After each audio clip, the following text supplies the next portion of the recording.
Good morning, everyone. I'm State Assembly Member Kevin Mullin, very proud to represent San Mateo County in the California State Assembly and to serve as the Speaker Pro Tem of the State Assembly. And we're trying something a little different this morning. This is a virtual town hall.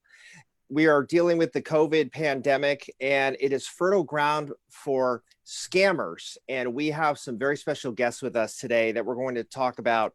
We're going to talk about how to prevent scams from happening and some vital information that you could use to your advantage. And we want to thank you for tuning in today. We have been very fortunate over the years to host in-person scam stoppers with some of our experts who you'll hear from in a moment. Together, we have helped educate hundreds of people on how to protect themselves from some of the most prevalent scams that are out there. Today's event will be focused primarily on scams that have resulted from this COVID-19 pandemic that we find ourselves in.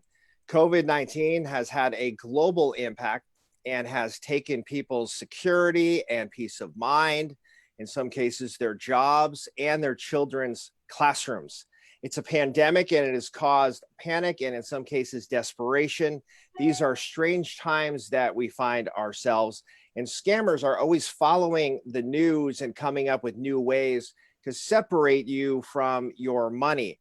Today, we are here to help you discern the true from the false and to protect yourself and your loved ones. We'll hear from two panelists who will share the scams that are resulting from COVID-19 and how to best protect yourself and your family. So I'm very, very pleased to introduce my guest panelists who are experts in their fields. First up, we have our San Mateo County District Attorney, Steve Wagstaff, who will be talking about the scams his office is seeing throughout this pandemic and how his office is dealing with those scammers. And we'll also hear from Jane Kreidler. Those of you who follow my office and my work are familiar with Jane. She's with the Contractor State License Board, the CSLB. She has been a partner of our office, and we've worked with her on hosting our senior scam stopper seminars out there across the 22nd Assembly District. Today, Jane is going to share the best strategies to protect yourself. We were hoping to have Nicole Fernandez of the San Mateo County Aging and Adult Services. She was called away on family business, but she herself is an expert, and the Aging and Adult Services folks at the County of San Mateo can be a tremendous resource for you as well. And we'll get Nicole on for another one of these virtual town halls. So thank you, Steve and Jane, for taking the time out of your busy schedules to join us on this virtual town hall. And Steve, I think I want to start with you. Just give us a flavor, a sense of what you're dealing with.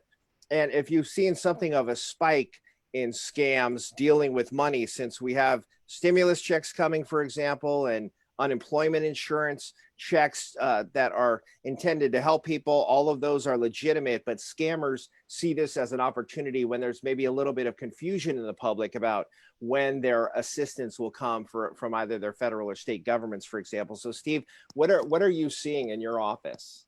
Well, first, Kevin, thank you for letting me join you and Jane on this forum. I think it's very important that we keep people informed, because I have a belief in San Mateo County.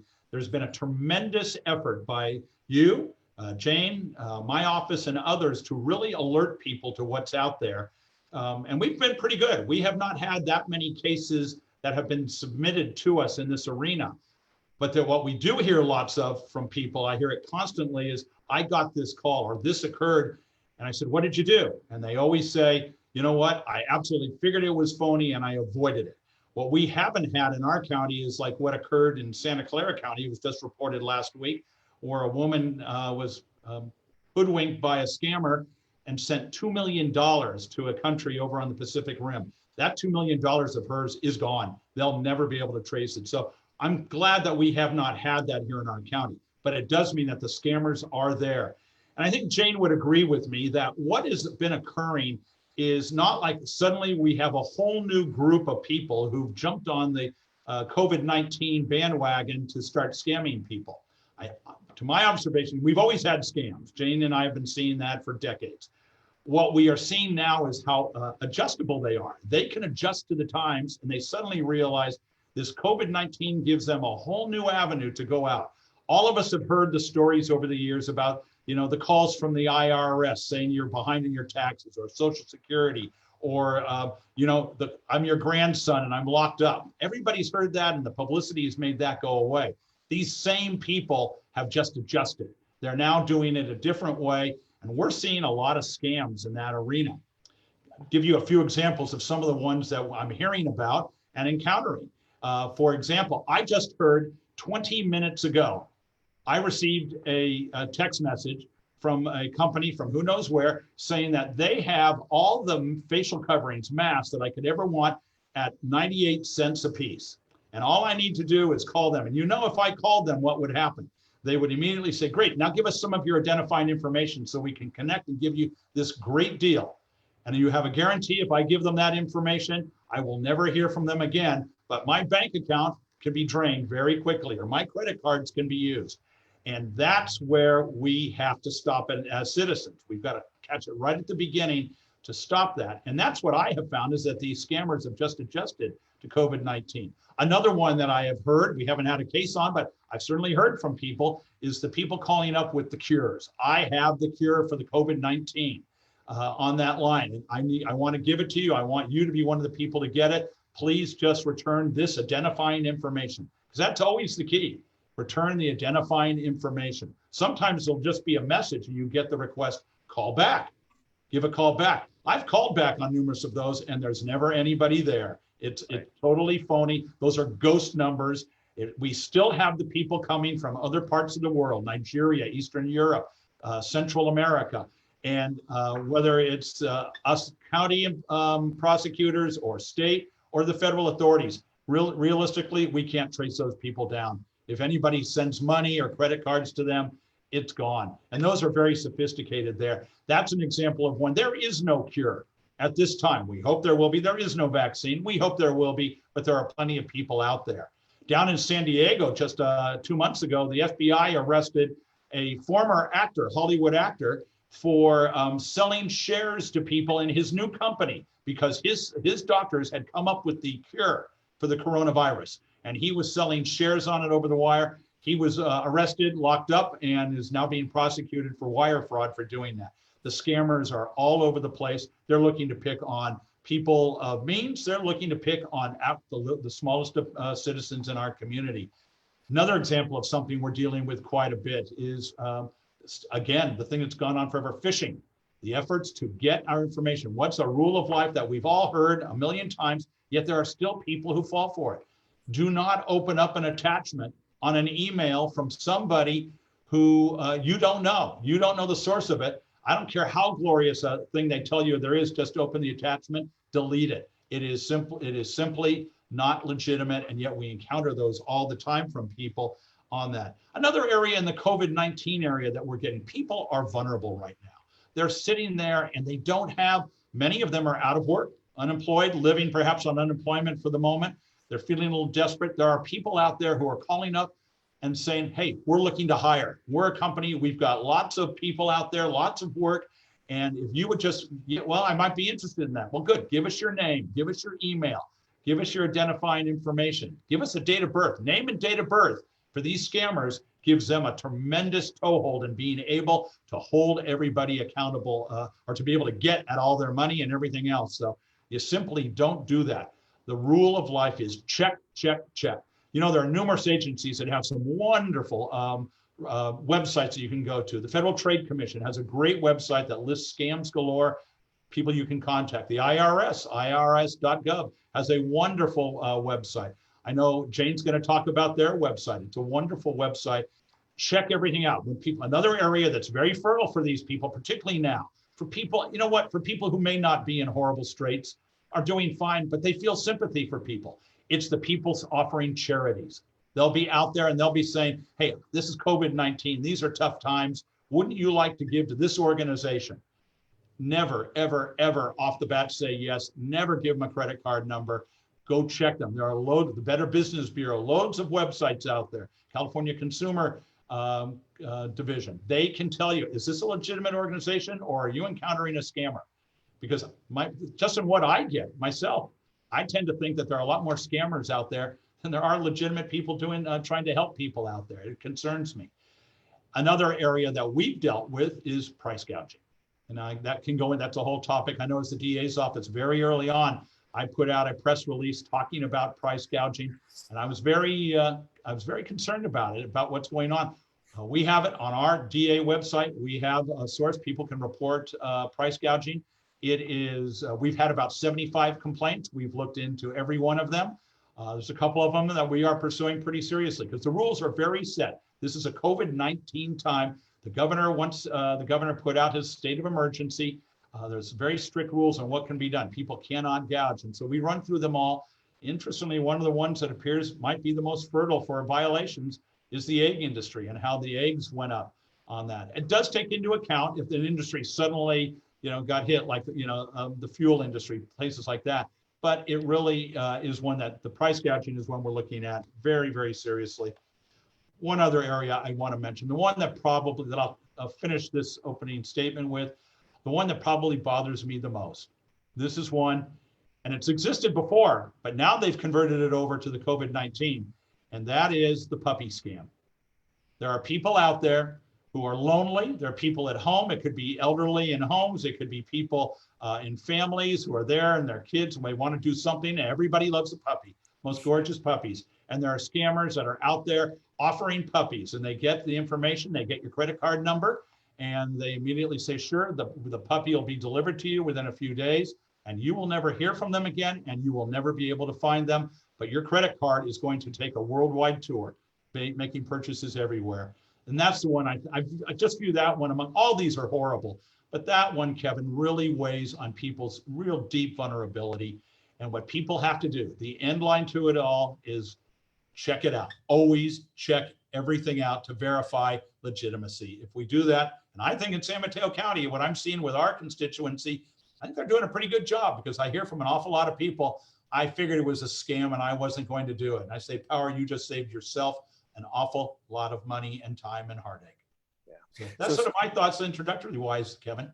That's great, Steve. Well, I appreciate that, that comprehensive rundown. And, this Scam Stopper series started with our focus on seniors because seniors were really being targeted during this COVID-19 pandemic. I assume seniors are still being targeted by scammers, but given the fact that we're talking about unemployment and displaced workers, there may be even a broader pool, if you will, for these scammers to target. So it's not necessarily age specific in terms of the tactics that are being employed out there. Is that accurate? That's 100% accurate. That example I gave of the Santa Clara County woman who lost $2 million, 30 years old. So absolutely.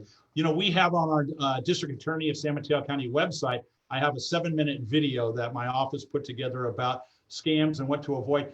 And I realized when I was looking at it yesterday, we list it as, elder scams, scams for elders to watch out for. And I told my IT guy today, I think we need to change that because I don't think it's elders. It's what you just said, Kevin.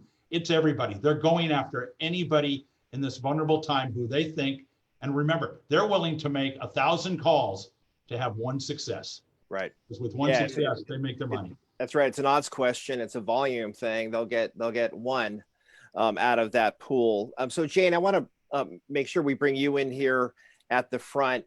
You're an expert on the scams that you've seen pre-COVID-19, but this has really added an additional layer of challenge. So give us a sense of the kinds of things that you're tracking, in particular, from the construction side. You're with the Contractor State License Board, and that's always an issue, but some of the things that you're seeing, particularly with the COVID-19 pandemic. Right. So what you both have said is correct in that it doesn't matter what age you are, you're being scammed.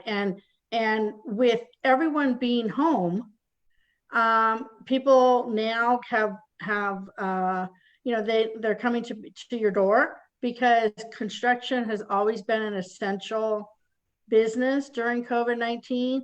So they're not just getting seniors who are at home, they're getting everyone of all ages. And unfortunately, just the normal person out there doesn't know about construction and the law and that contractors should be licensed and things like that. And so they are taken in because of the claims that people who come to the door make. You know, I can do this for you at a reduced price. I'm in the neighborhood. I know that because of COVID-19, you know, people don't have as much money perhaps, and you might be out of work. And so I'm here to help, that type of thing. Gotcha. So Jane, give us a broader sense of the kinds of scams that you've seen across the state.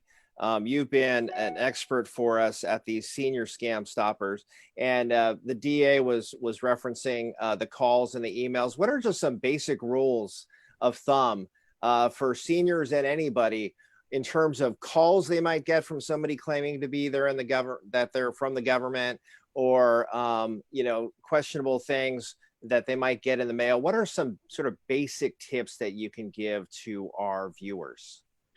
So with regard to calls, you know, we've always said just hang up or don't answer if you don't know the number. Because if they can engage you, then possibly they can get you to give them identifying information or other things that they, you know, that they don't need to have. With regard to just anybody who's soliciting you, we want to be very careful. We don't want people soliciting us for anything. It doesn't matter what it is.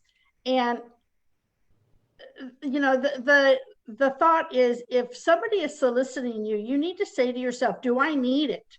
Did I ask for somebody to call me and give me this information, especially with the COVID? You know, we have a cure. So what we suggest is, it doesn't matter what your age is, but especially seniors, don't answer the phone. Don't answer the door. Try, you know, you're your own gatekeeper. You don't need to allow people into your life that don't need to be there. So I hope my father and mother-in-law are watching. They always pick up that phone. I think it's maybe a generational thing. I'm not that way. I like to screen calls that come in at the house, but it's probably easier just to not engage unless you recognize the number on the other end of the line. Is that Right. a safe rule?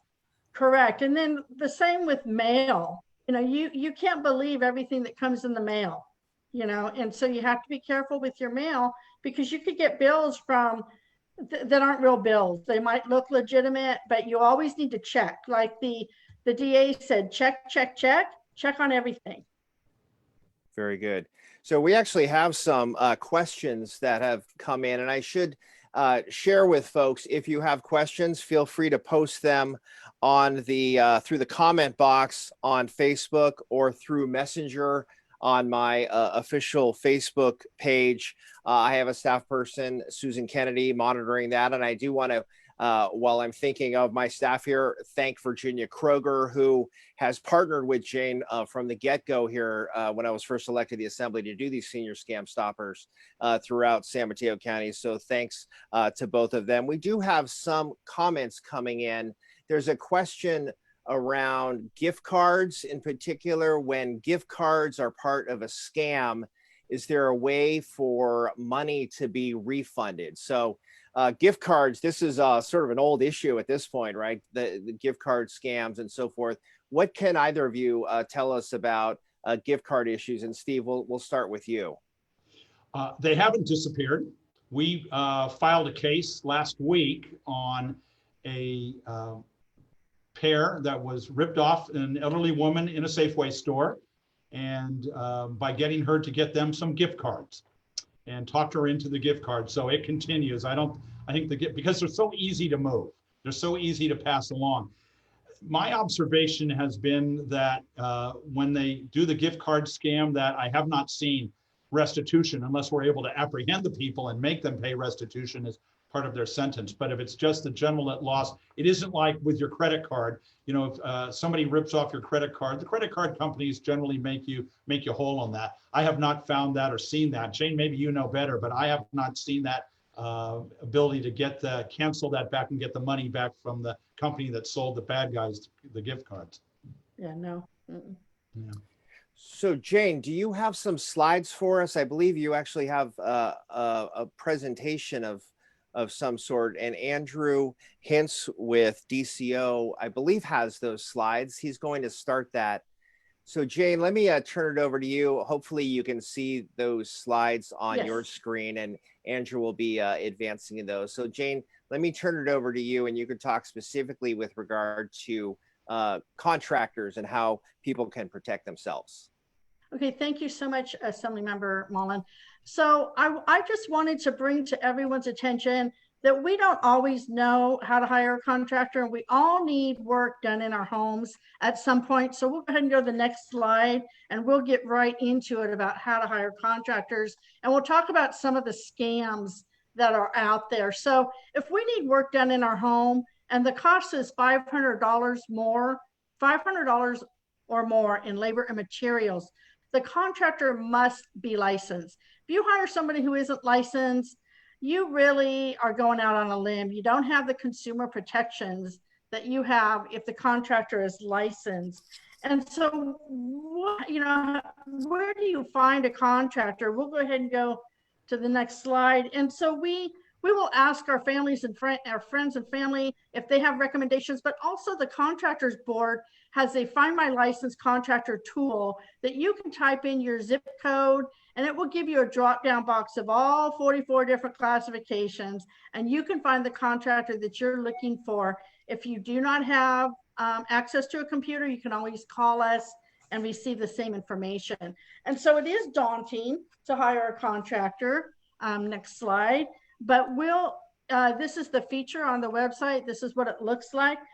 But when you're looking for a contractor, you need to find at least 3. And there are a lot of things that you'll want to check next when you're looking for a contractor. You want to check and make sure that they have workers' compensation if they have employees, because it will be required to cover if an employee gets hurt.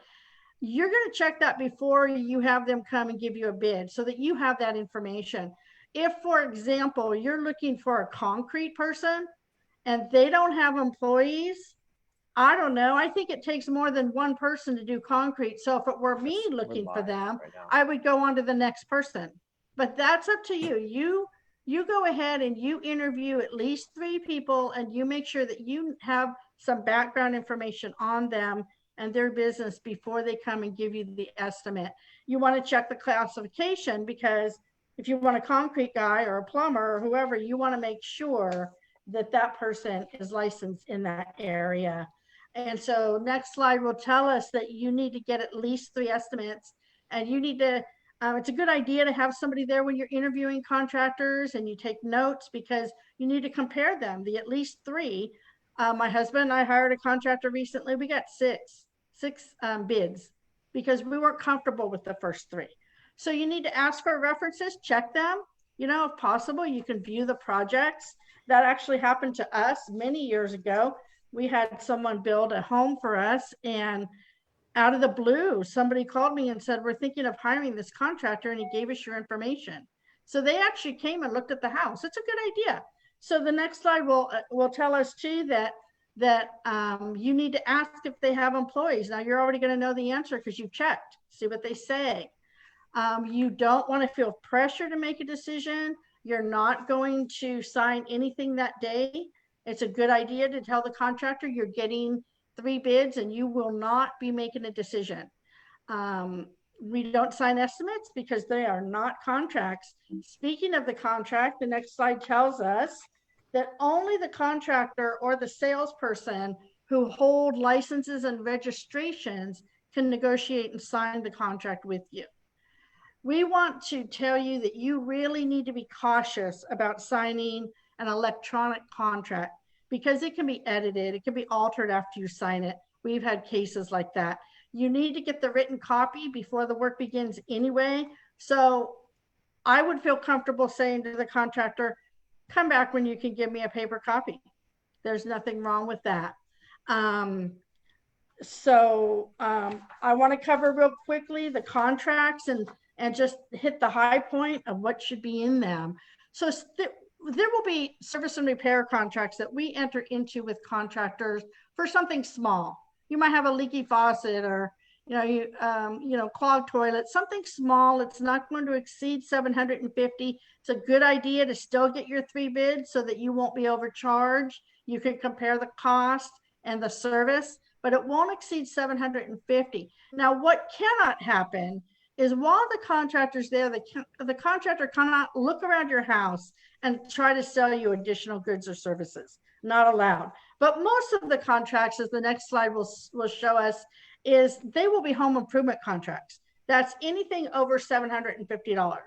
And that's, it doesn't take much to get to that. So we're going to all pretty much be entering into one of those contracts. And a lot of things should be on that contract. And the next slide will say that one of them is the down payment. The down payment, the money is very important. If the contractor wants a down payment, it cannot exceed $1,000 or 10%, whichever is less. We're not going to pay in cash because we need a money trail, right? We need to make sure that we have proof that we have paid the contractor. Also, the progress payment schedule, which still involves the money. Next, please. That what we'll do is we will pay as the job goes along. After the contractor does a chunk of work, we'll give them a chunk of money. And then we will withhold the final payment until we're satisfied or until the building department comes to inspect. It's important too to identify any subcontractors and material suppliers. They should be listed in the contract. Check the licenses. You want to make sure that they're paid. Also, the beginning and the completion date. The last thing on the next page that I'm going to talk about are change orders. Very important that if you change your mind about something during the project, that you have that in writing and that both you and the contractor sign. And also you have a 3-day right to cancel. Okay. And that's important. Go ahead and take that time to really read over the contract, make sure you want to do the project. That's your time to do that.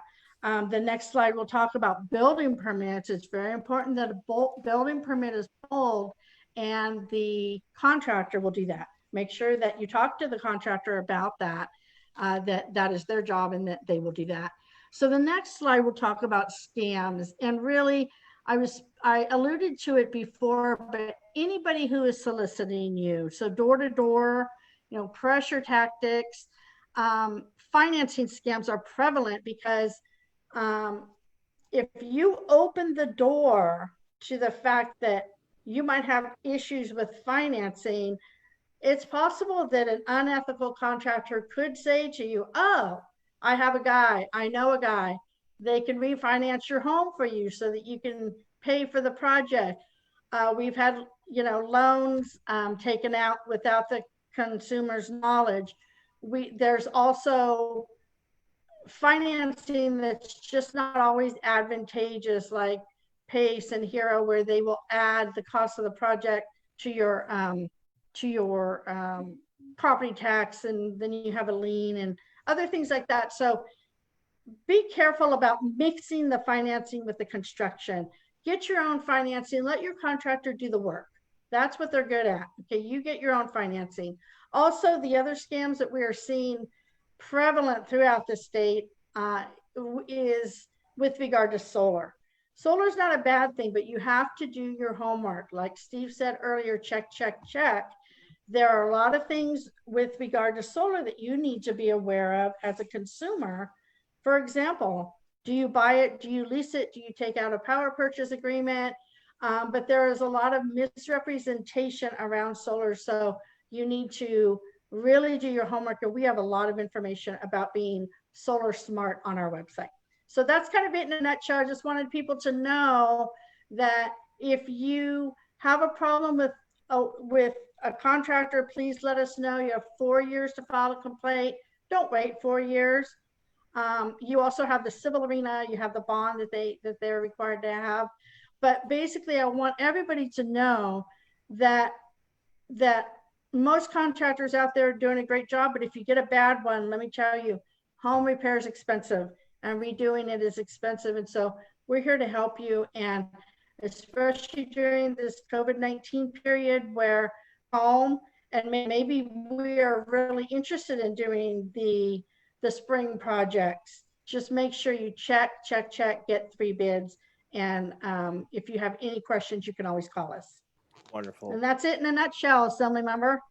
Thank you so much, Jane. We appreciate your expertise, and that information is really timeless beyond this COVID pandemic when it ceases eventually. But thank you so much, Jane, for that information. I wanted to transition just a bit, if I could, and a reminder, if people want to post questions or comments, please do that on my official Facebook page in the comments section, and we'll see if we can get that answered while we have our experts here. I wanted to transition a bit to a couple of topics that are very timely with COVID-19 and terms that we're hearing a lot about: stimulus checks from the government, and also contact tracing, if we have any information on that. This is new terminology that we're all becoming familiar with. But just on the stimulus checks, I understand that according to the Federal Trade Commission, some assisted living and nursing home facilities have been taking the stimulus payments intended for their residents on Medicaid.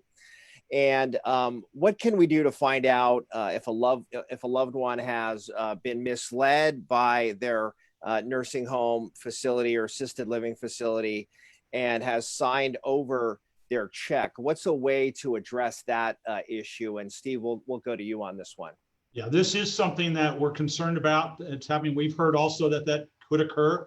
And so what we've done is we work very closely with the San Mateo County Ombudsman, who will go out and make contact. So if you're a family member and you're concerned about one of your loved ones, your parents in a home, and what's happened to their check, has it been signed over, they can call the district attorney's office. We have people who will respond to that. They can call the San Mateo County Ombudsman, or they can call the Adult and Aging Services Division of the county, who will immediately look into it, trace it, follow it down, because you're right, that is ripe for somebody to rip off an elderly. No, it's really no different than somebody reaching into the closet and taking their jewelry. It's the same concept of theft.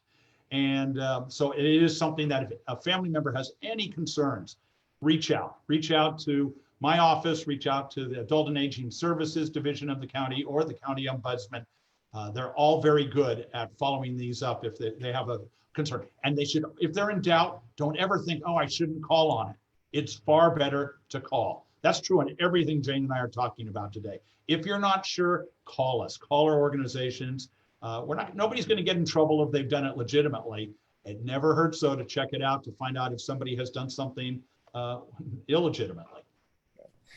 And if a person is encouraged to give out their personal information in order to get their stimulus payment faster, for example, if that is somehow being offered, should they comply with that? And what is the correct process for receiving that stimulus check? Not 90% or 95% of the time, 100% of the time, that's fraudulent. There is no legitimate organization or person who can say, hey, I can help accelerate your check arriving or being direct deposited from the IRS. Nothing legitimate. That's one, if they get a call like that, call the police. Let them know, hey, I just got attempted to be scammed. There is nothing legitimate from anybody calling about, let me help you with your stimulus check. That's fraud. Right. And on contact tracing, we're hearing this term quite a bit now. How does a person know that the quote unquote contact tracer is legitimate and that the questions they are asking are okay for somebody to answer? We're really all trying to sort of figure this out and feel our way through this new reality as we deal with the public health crisis, but also, of course, the economic fallout from all of this. But on the contact tracing, what do we know about that process right now? And that's a tough one because, we're just beginning to get into that as a county, a state, and a nation to follow up. But I can guarantee you that the scammers will be out there. They'll be ahead of us even. And the answer that I've been told, because I've asked about this, what exactly should a citizen, any of us, be watching for? And the answer is when a scammer wants personal identifying information. There's no reason for that. There is no reason that when they want to get your date of birth, they should just be asking you questions. Because remember, the people who are doing the calling are not health officials, medical. These are just citizens. In San Mateo County, we're going to be using county employees to do the contact tracing.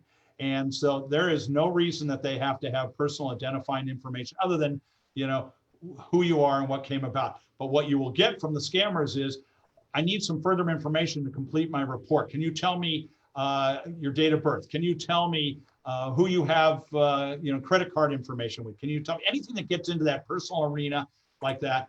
It's phony. Hang up and notify. Let us know. Call the county health department and let them know. Because what if it were somebody legitimate on that? Well, they're doing it the wrong way. Or part two, there's, as Jane and I keep saying, the magic 5-letter word today is check, check, check. That would be one to do, because the people calling are going to be, the one legitimately doing it are going to be trained. I know in the county, it's going to be a couple-week training, and they're going to be told, here's exactly the script of what you can ask. The scammers don't have the script, but they do have what they want to do, and they want to get your personal identifying information in mind so they can rip us off. Very good.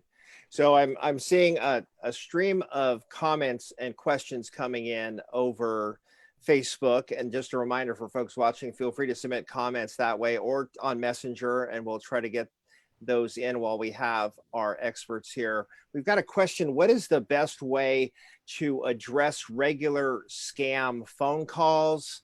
The viewer says, I get them and block new numbers every day. But they will not stop. Already got 3 calls today. So we've heard about the do not call list, right? I think we tried to put all of our numbers on the do not call list. It doesn't seem to have the intended effect, or maybe on the margins, a few fewer calls from telemarketers and so forth. But just dealing with scam phone calls, what are some basic rules of thumb on how to stop getting these harassing phone calls? And in some cases, they are absolutely scams. Jane, let's start with you. Let's ask you up top here, Jane, what are some basic rules of thumb for folks? Well, don't answer the phone, because once they know that they have a live person, then they know that they can possibly scam you, right? Because they're just robocalling, basically. I mean, they're just calling. So don't answer the phone. That's the biggest thing. That's what we tell people. If you do not know the number, don't answer it. And I know that some people say, well, what if it's, my doctor's office or somebody that I'm waiting for, and they're calling from a number I'm not familiar with. Well, they'll leave a message. So just don't answer the phone. That's our advice. Because the do not call list is fine for people who are legitimate and law abiding. So if you have registered your phone on the do not call list, what it means is, who's calling you? Your friends, your family, or crooks, right? Steve, anything to add? That those are some basic rules. Don't pick up the phone and don't call those numbers back. Absolutely. And certainly don't give out any information, right? James, 100% right. The only thing I've done, I've spoken numerous times to the seniors on the go in the county, and I've authorized every San Mateo County person who hears me, including today, if you do pick up, if you don't listen to Jane's advice and you pick up, you shouldn't pick up. But if you do what I do. I do it actually kind of for fun. I pick up and immediately go, hi, this is Steve Wagstaff, the district attorney. What would you like to talk about today? I have yet to have anybody stay in the line. They always hang up. And so I've authorized everybody to say, listen, Steve Wagstaff's a friend, and he told me to say the following. That he's with the DA's office. And I'd love to give him your information. You'll get the automatic hang up. So I can impersonate you and I won't get in trouble. You authorized? You have my authorization to do it. Okay, excellent. I will absolutely do that. So we have another question coming in. It says, let me try to make sense of this. A solicitor coming to your home needs a permit. Yeah, if they need if so, we should ask to see it. Is that correct? So somebody's coming to solicit business, Jane. Right up front, you should ask them if they're a permitted licensed contractor. Is that right? Yeah, I think they're speaking about a city license to do business, to solicit also. Okay. Most cities require anybody who's soliciting to have a city business license, but so that would apply to licensed contractors also. Very good. And let me see if we have other comments or questions coming in. So So somebody said they received a text saying that they won an Amazon gift card because 3 people reported I was good at sheltering in place. Of course I deleted it and blocked the number. We may want to mention that as a good practice.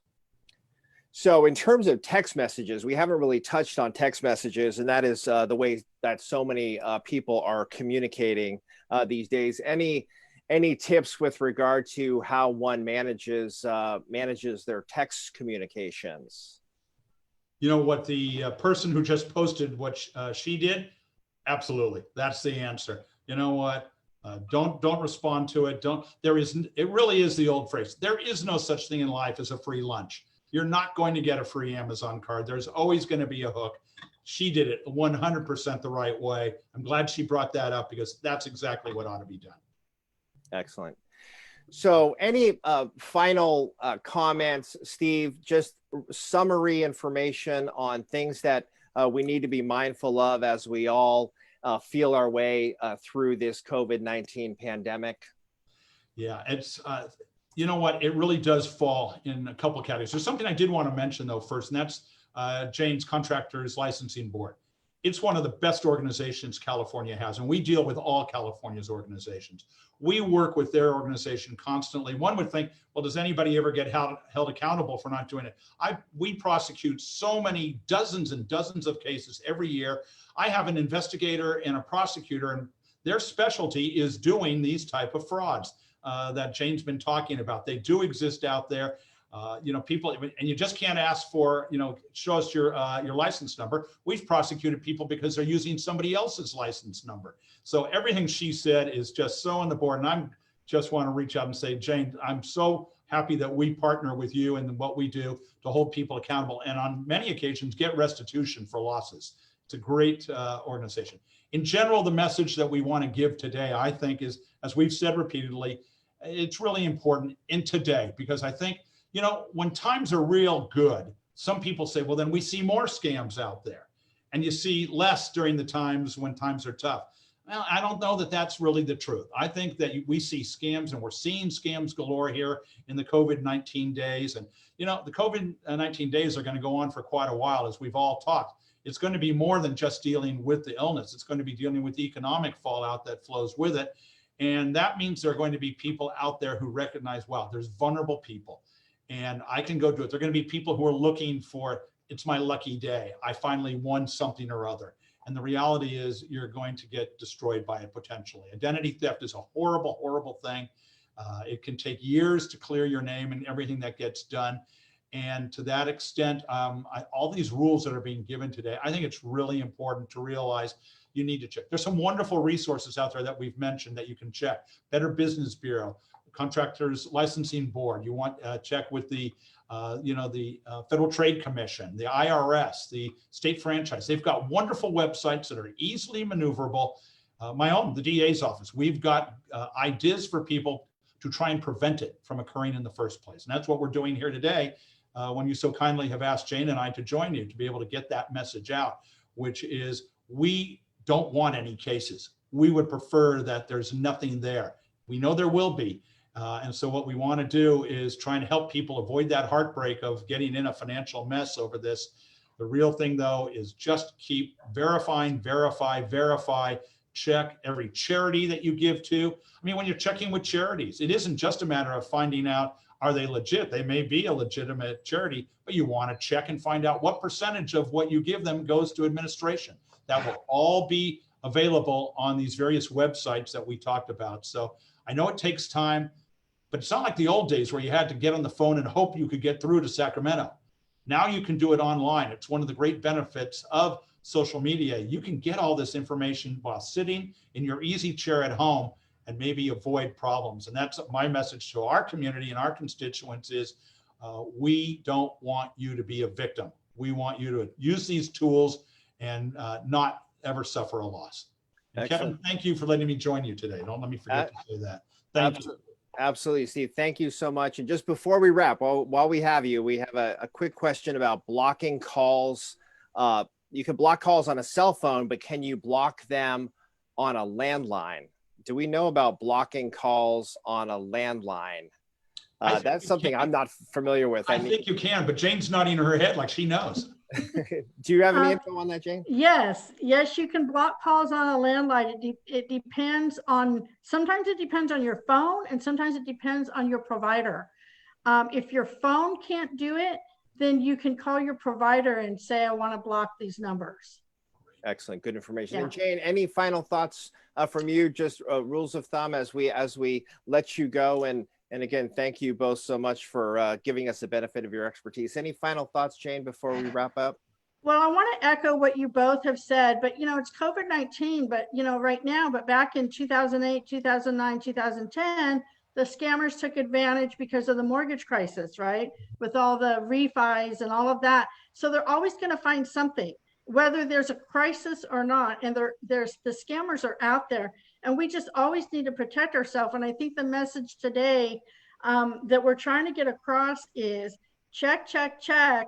Also, it's very important to report if you get the phone calls, report if somebody has harmed you financially, whether it be a contractor or anybody else, you're the nursing home, anybody, because if we don't know as government agencies, we can't help. And so I think that's really important that people take the time to report the problem also. Excellent. So as we wrap up today's event, I'd like to reiterate just a few key points that are always effective when dealing with scams and your safety. New scams are perpetuated daily, so stay informed. Always remember, scammers will always reach out to you from text messages, email, phone call, postal mail, or even a stranger approaching you in a parking lot or knocking on your door. Do not respond to unsolicited requests for money or personal information. That is the golden rule. And I want to finally thank you, Steve and Jane, for taking the time to be with us today. To all of you on Facebook, I hope you received some helpful information. This event, this virtual scam stopper, will be on my official Facebook page and my website for your future reference. And if you have questions, you may contact any of our offices, and there will be some information right there on your screen on how to get a hold of any of us. So I want to give a personal thank you to Susan Kennedy and Virginia Kroger of my office for coordinating, Andrew Hintz with DCO up in Sacramento, helping pull our technology together, and of course, Jane Kreidler with CSLB, and Steve Wagstaff, the Honorable Steve Wagstaff, our district attorney here in San Mateo County. Honored to be with both of you. Thank you all for watching. I'm Speaker Pro Tem Kevin Mullin, proud to represent San Mateo County, and we'll be talking to you in the very near future. Thank you for watching. Thank you, Kevin. Thank you.